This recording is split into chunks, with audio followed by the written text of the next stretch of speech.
Boa tarde a todo mundo, né? Ela disse isso. E também queria agradecer o convite à Mari, à professora, ao Agacir, né, de estar podendo demonstrar um pouco do meu trabalho de mestrado, né? Como a Mari disse, eu terminei em 2018, defendi ele em 2018, e entrei no doutorado, fiz 2 anos, só que não estava bem, não, daí deu um tempo, por isso que ela falou que está com saudade, não fui embora, não. Só que tinha dado uma pausa na pesquisa. Agora pretendo retomar, né? 2022 vou fazer os preparativos, 23, se Deus quiser, estamos aí no doutorado de volta, porque eu sou insistente. Vou abrir a apresentação aqui, tá bom? E hoje eu vou falar um pouco sobre a minha dissertação, sobre eu falei, e o título da fala, né, é Religiões Afro-Brasileiras e suas representações nos jornais, ok?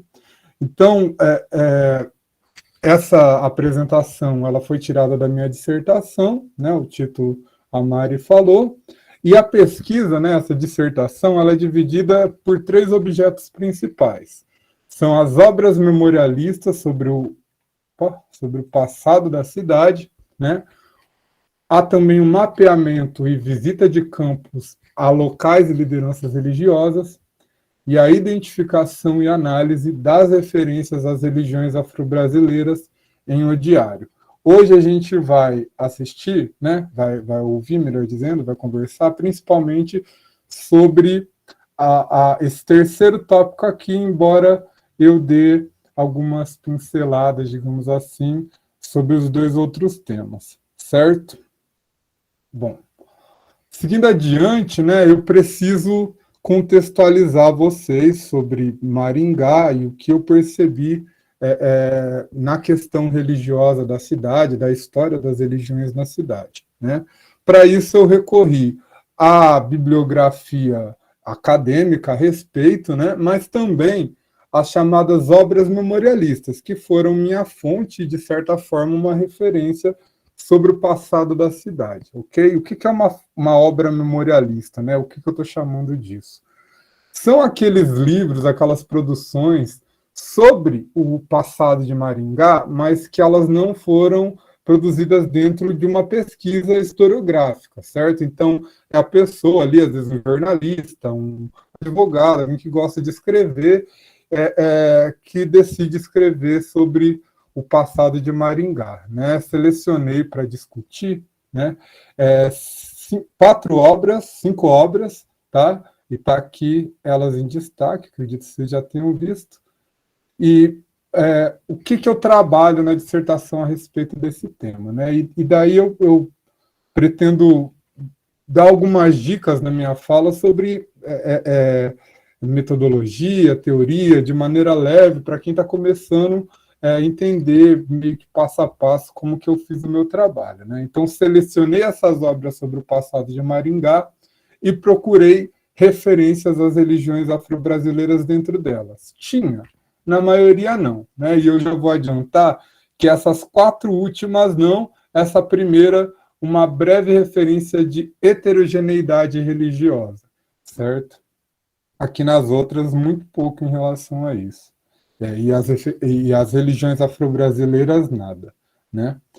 Bom, por que isso acontece? 2 professores da UEM, né, que é o Zé Henrique Gonçalves e o Reginaldo Dias, eles vão entender que houve um processo de reengenharia da memória em Maringá, né? Principalmente a partir da ditadura militar, vai ter um tom ufanista presente nas produções sobre o passado do município, né? E vai ser escrita uma história onde a cidade ela foi formada principalmente pela população, né? A sua população era formada por pessoas advindas do sul e sudeste do Brasil, da Europa e do Japão. Pouquíssimas referências a indígenas, por exemplo. Eles falam que estavam aqui presentes no momento da ocupação desse território, né? Pela Companhia Melhoramentos, mas que eles foram embora, não fizeram parte da geografia da cidade, né? Da demografia.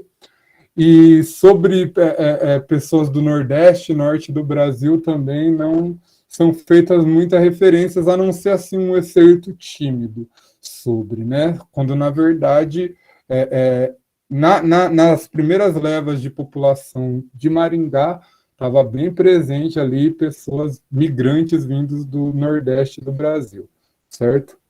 E a memória que se tem nessas 4 obras aqui, né, é uma coisa mais homogênea, onde a Igreja Católica ela se configura como um elemento primordial na fundação da cidade, né?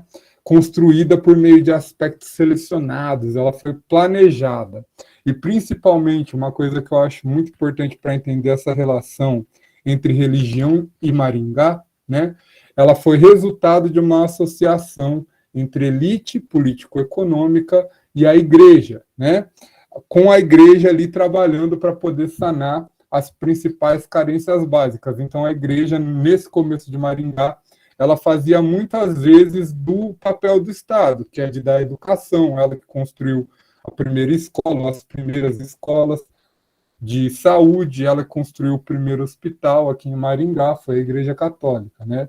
E nessas 4 últimas obras que eu citei ali, está bem presente essa ideia que o Gonçalves e o Dias eles vão chamar de reengenharia da memória, né? Aqui a gente tem umas capas dos livros que eu trabalhei, onde a gente pode perceber uma construção, né, com a imagem da capa dessa narrativa, certo? A primeira obra, Colonização e Desenvolvimento do Norte do Paraná, né? Tem aqui uma imagem dos primeiros anos de Maringá, quando se estava abrindo a mata ainda, né? As casinhas de madeira distribuídas aqui, uma população pequena. Não tem nem o nome do autor, que é o Rubens Santos, certo? Porque foi uma obra encomendada pela Companhia Melhoramentos. E esse discurso que Maringá é Companhia Melhoramentos e Igreja fundando a cidade está bem presente, né? Quando fala sobre religião, é só sobre a Igreja Católica, ok? Aqui a segunda obra, né? Arthur Andrade, Maringá, Ontem, Hoje e Amanhã. Né? Na capa, a gente tem meio que uma repetição daquele modelo, só que agora uma progressão temporal, né? Primeiro a mata, depois a cidade já evoluindo com prédios, né, crescendo, se desenvolvendo, e aqui uma indústria e uma chaminé de indústria e essa interrogação com flores, né, bem sugestivo. Respondendo ao Arthur Andrade, ainda tem bastante árvore na cidade. Esperamos que continue assim. Né? E aqui, 1947, 2004, Maringá, História em Conta-Gotas, do Oswaldo Reis, a mesma dinâmica de capa, né? Imagens do passado da cidade, com a cidade aqui desenvolvida, certo?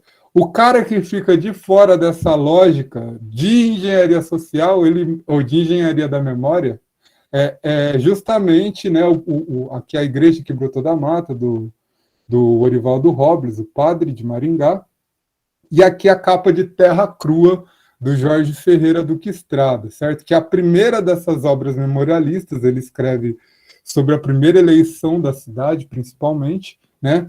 E você já vê uma capa que destoa das demais, né? Porque se no interior, no conteúdo dos livros anteriores, você tem uma narrativa onde aparece muito pouco a figura popular, parece uma coisa que estava sempre dentro dos planos da igreja e da Companhia Melhoramentos. Aqui ele já ressalta um jovem negro, né, sorrindo. Então ele mostra, olha, Maringá é muito mais do que a igreja, a Companhia Melhoramentos e imigrantes, né?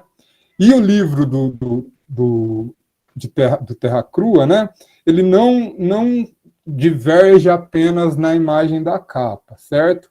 Ela é também a única obra que logo de cara fala sobre a presença, pelo menos na crença, das religiões afro-brasileiras, né? Ele conjectura isso, já vou explicar por quê. E também diz que não foi harmonioso esse desenvolvimento de Maringá, principalmente nos seus primeiros anos, certo? Então ele vai relatar violências, conflitos políticos, falcatruas, assim, um querendo dar golpe no outro, né? E sobre as religiões, 3 passagens do livro, elas demonstram, assim, que Maringá era um pouco mais heterogênea do que se esperava, né? Logo no começo, ele vai contar um caos, né, de um senhor que estava fumando um cigarro à noite, né? Nos primeiros anos de Maringá não tinha iluminação elétrica, então você pensa que era a mata em volta daquelas casinhas de madeira, um escuro muito grande, né? Só iluminação ali na área da casa, uma lamparina, então era uma coisa assim, bem escura mesmo, né? De maneira que a gente não está acostumado hoje em dia. E ele estava lá fumando um cigarro na frente da casa dele, apareceu um homem e pediu um isqueiro. E ele mostrou um revólver, né? E segundo o Duque Estrada, esse rapaz que pediu o isqueiro, ele desaparece na noite, né? Do nada, assim. E daí ele vai conjecturar, né? Vai levantar a possibilidade de que isso aconteceu por causa de algum amuleto que ele trazia, talvez até costurado sob a pele, né? Que é o caso dos patuás no passado, das religiões afro-brasileiras. Essa era uma prática que não era comum, né? Mas acontecia. A gente ouve falar assim na literatura de pessoas que costuravam seus patuás, né? Seus amuletos de proteção, colar de proteção ali, embaixo da pele, tamanha era a estima que elas davam para esse objeto, né, religioso. A segunda passagem, né, é na eleição, na primeira eleição para prefeito, um dos candidatos, ele era meio que conhecidamente ateu, e daí você tem várias imagens circulando, e o Duque Estrada, ele conserva as fotos, são tipo santinhos, panfletos políticos, né, com uma cruz quebrada e falando assim, Inocente Vila Nova é ateu, é isso que ele, né, ele não quer o bem da religião, ele não quer o cristianismo, né?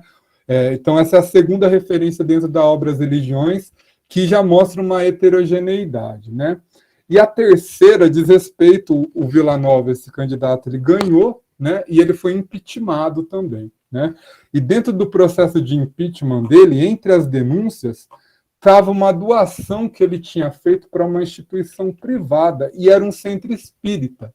Então tinha um centro, e esse centro espírita ele cuidava de uma escola aqui em Maringá. Então tinha um centro espírita nos primeiros anos da cidade de Maringá, mas mesmo assim, quando você lê sobre o começo da educação na cidade, o que se fala foi que a igreja foi operante nesse sentido, e apenas ela, né?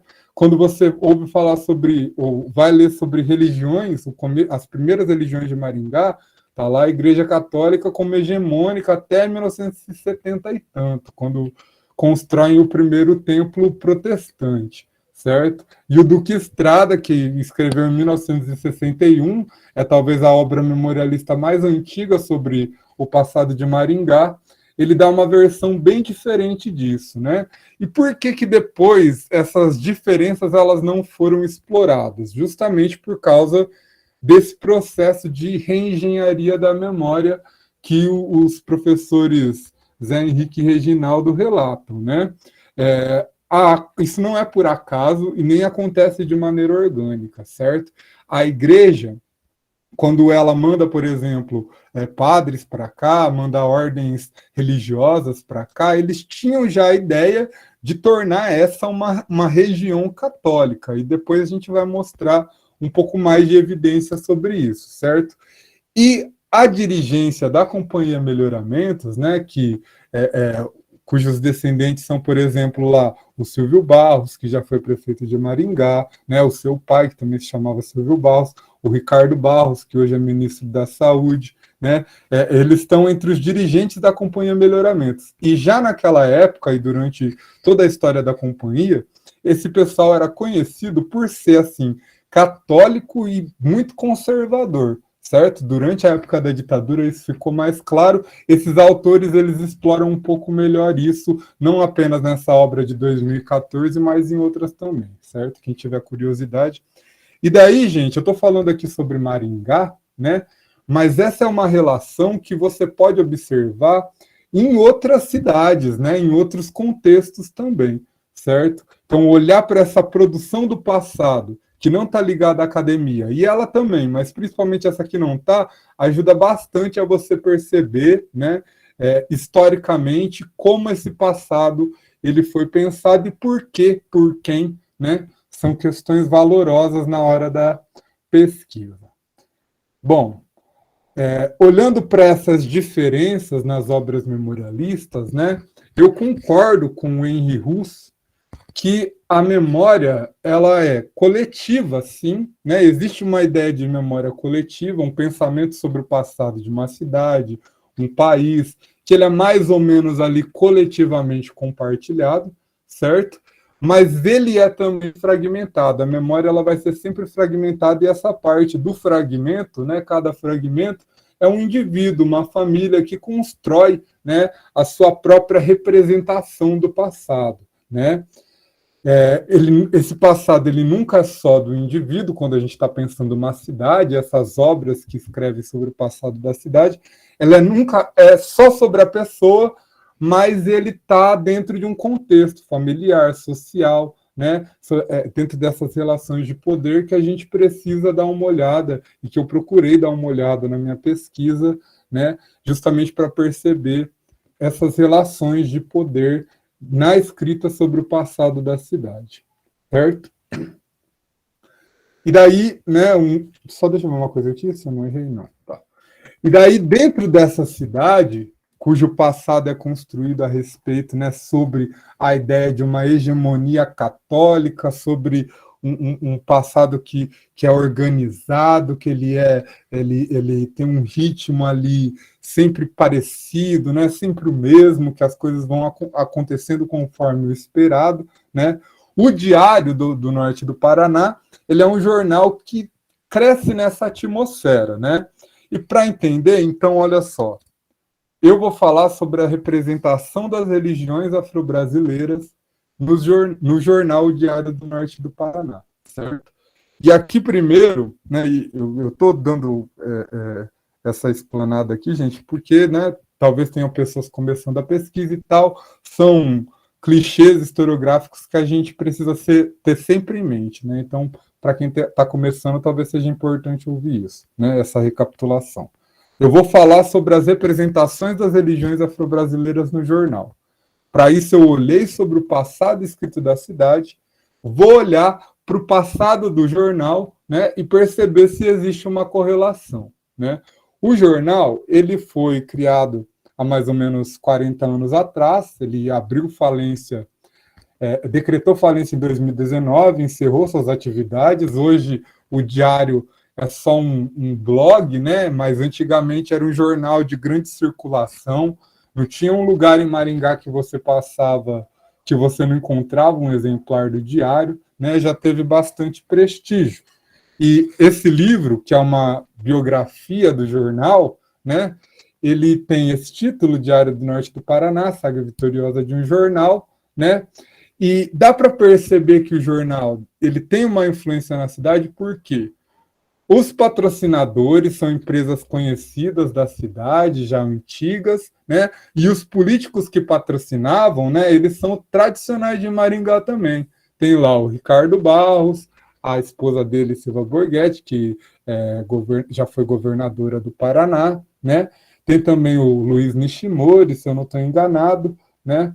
E mais outros nomes ali tradicionais da política maringaense, né? Então, isso reforça a ideia de que o jornal ele quer falar com o maringaense e, ao mesmo tempo, ele está seguindo, né? Porque tem a aprovação dessas pessoas, né?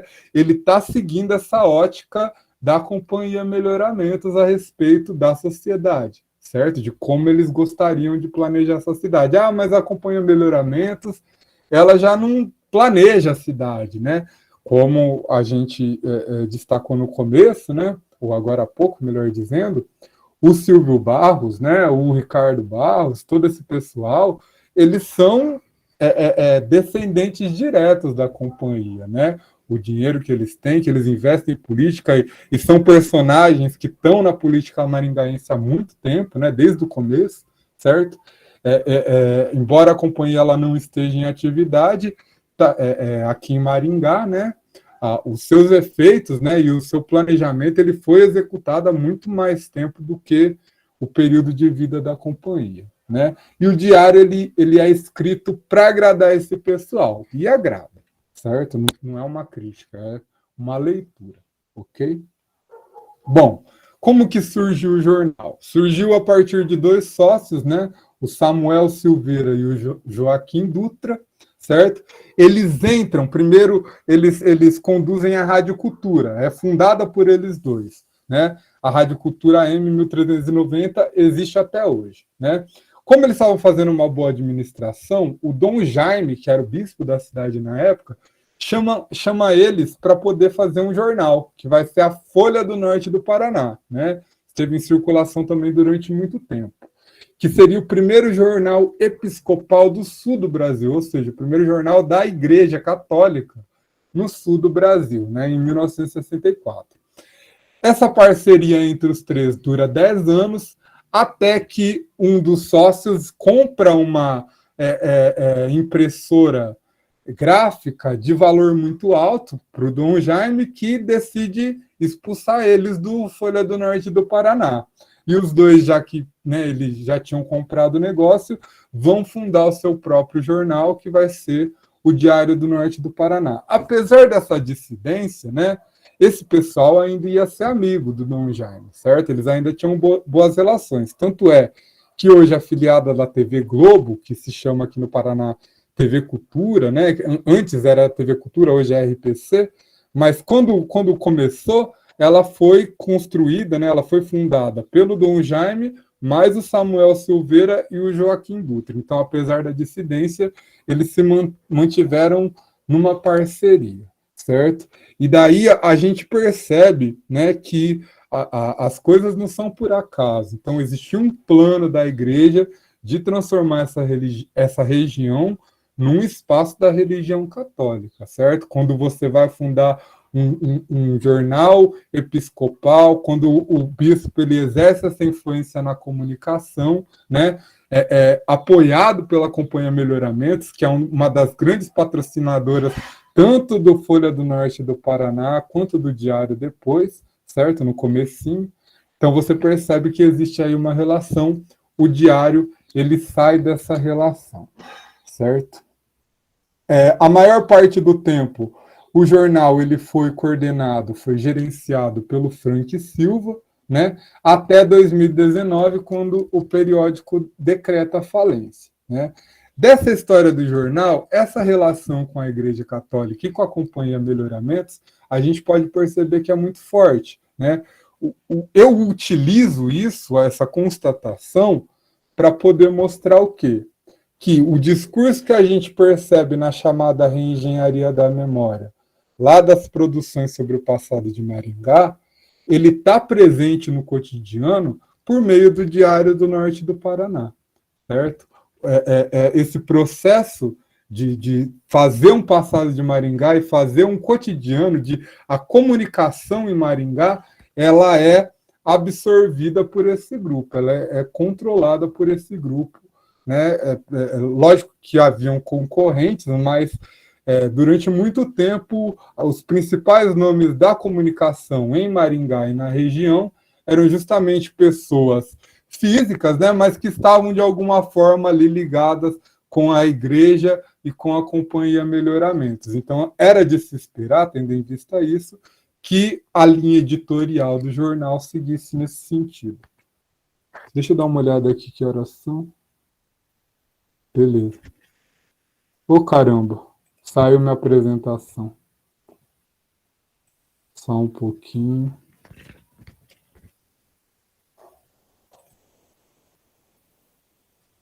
Aí. Bom, seguindo adiante, né? Aqui eu trouxe algumas teorias pelo contexto que eu dei sobre Maringá, né? Alguns aportes teóricos. Vou deixar para falar isso enquanto eu estou apresentando os jornais, tá? Essa parte aqui eu acho importante, que é o trabalho que eu tive com os jornais, uma parte da minha pesquisa. Primeiro, eu peguei lá, de 2000 a 2015, todas as publicações do jornal, certo? Dá um em torno ali tinha umas 4.600, 4.700 publicações, né? 15 anos de jornal diário, né? Acho que só segunda-feira que eles não publicavam, então dá bastante. Dentro dessas 4.600 publicações, eu identifiquei 98 notícias que relacionavam de alguma forma com a temática das religiões afro-brasileiras. Então não era nenhuma notícia sobre. Falou patuá, eu anotei, falou candomblé, eu anotei, falou o que fosse ali que podia estar dentro desse universo religioso, né? Eu anotei isso, deu 98 notícias com alguma referência, certo? Cerca de 2% dessas publicações. Uma coisa para a gente ter em mente. Então, tem pouca referência. Agora, se a gente leva em consideração o jornal como um todo, né, nos classificados desse período, 2000 e 2015, né, pelo menos 75% das publicações tem alguma referência às religiões afro-brasileiras ali nos classificados de serviços religiosos, né? Então, embora não se diga sobre as religiões afro-brasileiras de maneira geral, todos os dias praticamente você tem alguém buscando por elas, né? Essa aparente invisibilidade, a gente nota também, e daí foi mais o meu terceiro capítulo aqui, mas só como referência, né? A gente nota também essa invisibilidade que não é ausência, né? É invisível porque está camuflado ali, né? Porque está escondido, está nas últimas páginas do jornal, mas está ali no cotidiano, todos os dias, né? Quando você pega na geografia da cidade, as casas, né, os terreiros, os templos que estão próximos ao centro, eles nunca têm identificação. Você vai passar por um terreiro ali, não vai ter quase nenhuma referência. Se a pessoa souber que naquela rua, naquele bairro, tem um terreiro e ela está procurando, talvez olhando ali nas plantas, na casinha de Exu, que às vezes está na frente da casa, né? Nesses espaços ali estratégicos, nesses detalhes você vai reconhecer. Mas não tem nada na fachada, né? Diferente de uma igreja, de outros templos, de outras religiões, né? Onde você passa na frente, você tem. Normalmente, de longe, você sabe que ali é um templo, né? Os templos das religiões afro-brasileiras em Maringá, eles carregam essa característica aí de se disfarçar com uma casa comum, com um estabelecimento comercial comum, né? Mas à medida que você se afasta do centro da cidade, vai para regiões mais no entorno, né? Você já encontra templos com identificação, ou pelo menos com uma decoração mais simbólica no sentido que eu mencionei há pouco, certo? Então, existe uma certa invisibilidade, entre aspas, né? Porque dá para você, se você está procurando, eu achei só no jornal que não tinha nada, 98 notícias, na cidade também, né? E eu lembro quando eu comecei a pesquisar sobre isso, em 2012, 2013, eu comentava com algumas pessoas que eu estudava, estava nessa busca, né, por terreiros em Maringá, e as pessoas, algumas pessoas questionavam, mas tem, né? Existia essa, você via essa ideia, né, de que em Maringá não havia religião afro-brasileira, o que é longe de ser verdade, né? Só no jornal aí, todo dia tem alguém oferecendo serviço, se está oferecendo é porque tem pelo menos ali um tanto procurando, certo? Mas hoje eu vou falar e trabalhei principalmente as notícias, certo? As referências elas foram divididas em diferentes grupos, ok? Tá aqui eles. E agora eu vou pular essa partezinha aqui e vou para as notícias para a gente fazer uma discussão sobre o que eu achei. Antes disso, aqui na parte metodológica, né? Uma coisa que eu gostaria de ler que é importante é essa parte aqui, ó, que é do Lúcio Mota, que ele fala sobre metodologia com jornais. No momento de atribuir interpretações sobre a fonte, o pesquisador ele se encontra entre a multiplicidade de agentes influenciadores e a fatalidade de buscar uma resposta sem vislumbrar outras questões realizáveis. Ou seja, quando você está interpretando uma fonte que nem um jornal, não tem como você saber todos os agentes influenciadores daquela notícia, daquele formato, daquela ideia, né? Ainda você se vê na fatalidade de você estar olhando para uma coisa com uma intenção, certo? Com um olhar específico, uma lente específica. Você está procurando algo, né? Específico. E para fugir disso, o que o Mota vai dizer, né? Que você tem que prestar atenção nos elementos narrativos da notícia, que por mais descritiva que seja, ela carrega valores morais, éticos e culturais. E agora eu gostaria de apresentar um pouco desses valores que eu observei.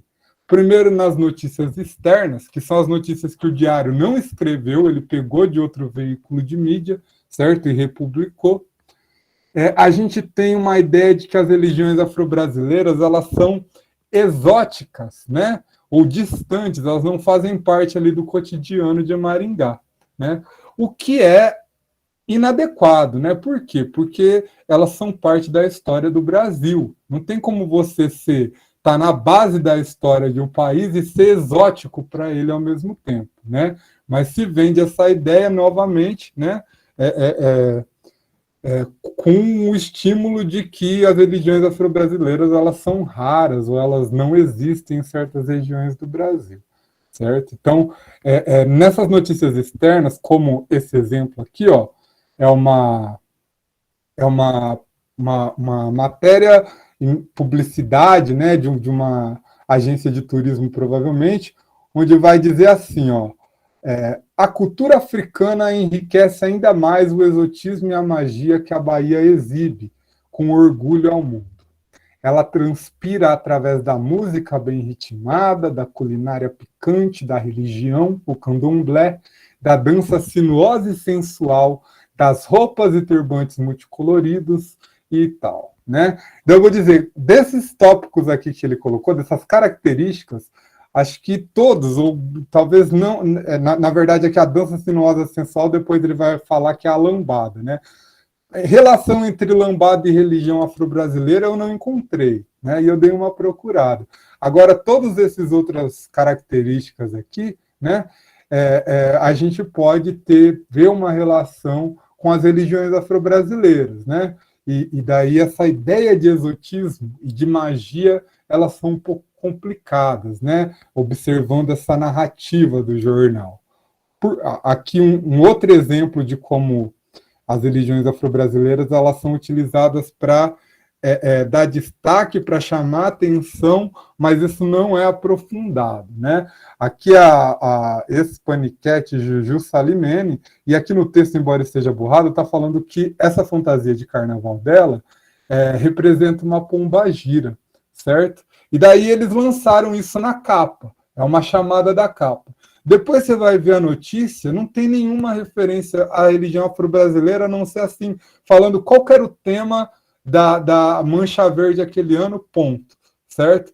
E isso vai contra a ideia da capa do jornal, que é justamente você chamar a atenção do leitor para uma coisa que ele vai encontrar quando ele abrir ali, né? Então, eles usam aqui tanto a mulher, o corpo da mulher, quanto a palavra pombagira para poder chamar a atenção dos leitores, mas você vai chegar na notícia, não tem nada sobre isso, né? Mais uma vez, essa ideia do exótico, de algo que chama atenção.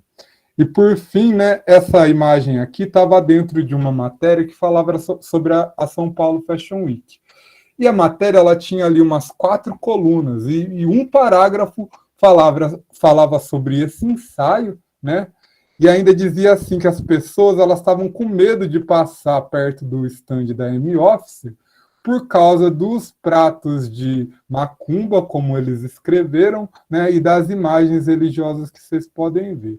Eu tinha tanta coisa para falar sobre religiões afro-brasileiras com uma imagem dessa, né? E eles escolhem dizer que as pessoas têm medo. Nem foi o Diário que escreveu essa matéria. Mas, novamente, né, a imagem das religiões afro-brasileiras, seja numa palavra, né, citando ou mostrando mesmo, é utilizada como uma forma de atrair o leitor, mas não de fazer ele se aprofundar naquele assunto, certo? É que eu estou falando, né, que essa ideia de magia para as religiões afro-brasileiras, ela está relacionada a uma ideia de evolucionismo cultural, onde as crenças, as religiões consideradas mágicas, elas estão na base de uma escada evolucionária e o monoteísmo ele está ali no topo, né? Como se as religiões, quanto mais deuses elas tivessem, quanto mais divindades, quanto mais elas acreditassem no sobrenatural, menos evoluídas elas seriam, né? Porque o pensamento seria simplório demais.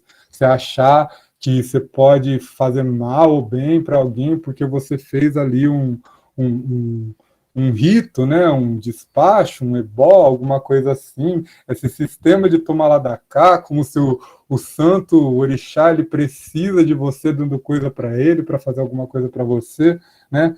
Ele era algo interpretado pelos antropólogos dessa época como um elemento mágico que denotava uma regressão na ideia religiosa, né? Isso pode parecer um pouco, tipo, não estou falando que o jornal ele é racista, mas que essas ideias elas estão presentes no nosso cotidiano e que assim são em fragmentos, são coisas que escapam, né? Ou que não escapam, mas que estão dentro da cabeça da pessoa já incorporada ali por causa de uma sociedade que repete esse modelo, né? Então você tem ideias oitocentistas sobre as religiões sendo reproduzidas no jornal. Não é só isso, já vou mostrar mais. Certo? Aqui a ideia sobre magia, o que seria magia para esses antropólogos e para a antropologia que veio um pouco depois também, né? E se você pega isso como referência, qualquer religião tem pelo menos dois desses tópicos que eu destaquei aqui, certo? Então, era mais uma separação que visava controlar a população, justificar um controle sobre essas populações, do que algo sério, realmente, digamos assim, né? Isso vai acontecer por conta de um lugar social, né? Mesmo a ciência, ela é produzida, influenciada pelo poder, pela política, pela cultura, né? E não seria diferente com os jornais, ok? Daí a gente vai para as reportagens locais, onde você vê algo parecido, né? As religiões afro-brasileiras elas estão associadas à ideia de superstição e de magia novamente, né? Aqui tem uma matéria sobre Sexta-feira 13, está falando, pegue o pé de coelho, um amuleto, um patuá, ou então faça uma oração bem forte. O cara foi até interreligioso, mas parece que ele construiu aqui uma escada evolutiva também das religiões ou das armas, né, contra a Sexta-feira 13, né? Essa matéria está tranquila até, mas quando a gente passa para essa, que vai ser a tônica, tem uma 7 matérias sobre Sexta-feira 13 nesses 15 anos, né, onde vai estar a ideia de que certos elementos das religiões afro-brasileiras, ou ela inteira, né, ou elas todas, estão no rol ali de superstição. Por exemplo, no começo dessa matéria, olha só, com 25 anos de experiência em superstições, o comerciante Carlos Fernandes de Maringá vê na Sexta-feira 13 o dia perfeito para vender velas, incensos, ervas e patuás. E daí o comerciante de artigos religiosos das religiões afro-brasileiras, que é o Carlos Fernandes, né?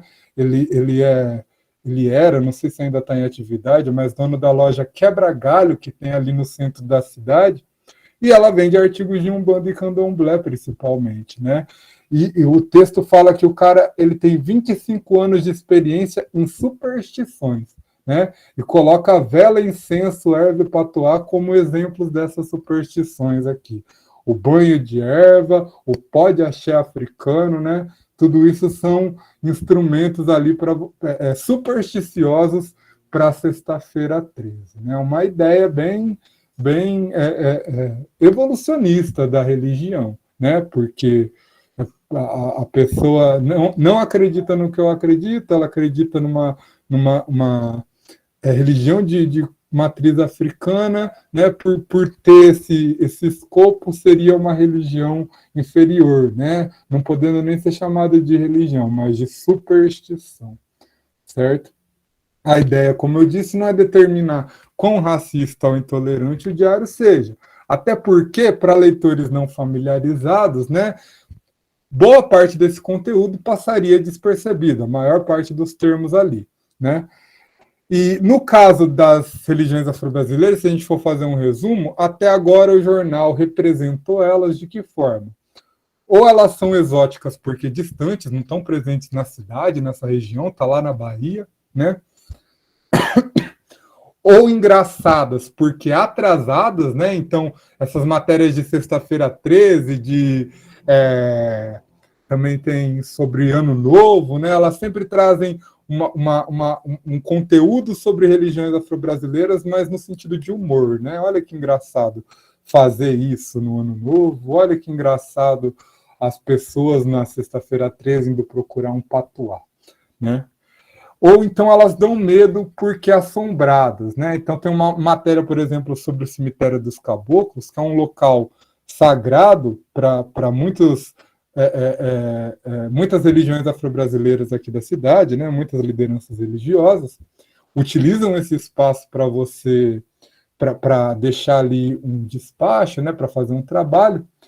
E na matéria estava dizendo que aquele local era assombrado, e um exemplo do porquê assombrado era justamente a presença de despachos ali no cemitério dos caboclos, certo? Aqui tem uma foto retirada da matéria sobre um motivo de assombração aí, um ritual religioso de matriz africana.